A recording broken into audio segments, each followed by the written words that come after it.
In Luton, we reported the latest episode in a very long-running family drama. After 30 days locked inside Bedford prison, Kenneth Sibley emerged to a warm welcome from his son, Duncan. It's the third time the 68-year-old man has been sentenced for not paying local taxes. He and his wife say it's a point of principle, claiming the authorities in Bedfordshire denied their children the chance of a proper education and put them into care. We don't want to get to a situation where Mum and Dad are in prison once every 2 years, but that's how it's getting at the moment. But if you're right, you're right. It is an awful situation where you have parents who are doing their best for you, and it is held against them. The story had started over 20 years earlier, when Kenneth and Joy Sibley refused to send their children to the comprehensive schools which had recently been introduced in Luton. They wanted us to be pushed to bring out the best in us. And unfortunately, at the time, the comprehensive system in Luton didn't offer that. And it was an untried system.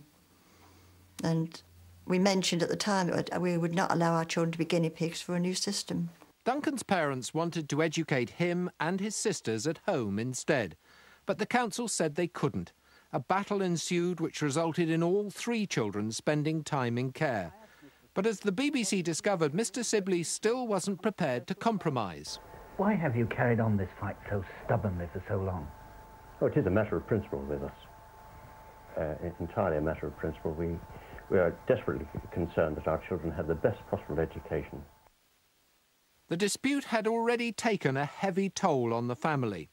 But things got even worse when Duncan ran away from the care home.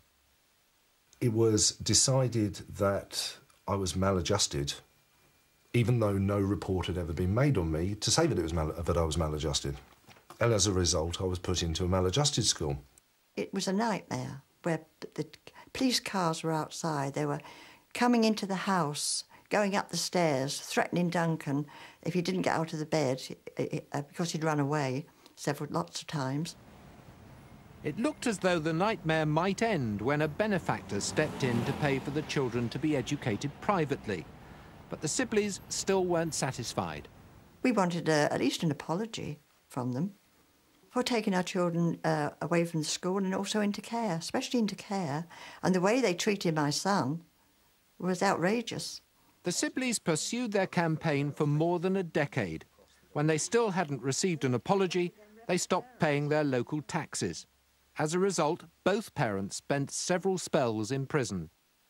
Kenneth Sibley's release in 1994 was just the latest in a series of emotional reunions. All we want at the end of the day is an apology from Beds County Council for using the care order, sticking me in a maladjusted school. Hey, come on, Duncan. And a lot more. Sorry, it's so complicated. Apologies, they had that opportunity 7, 8 years ago. I know they did.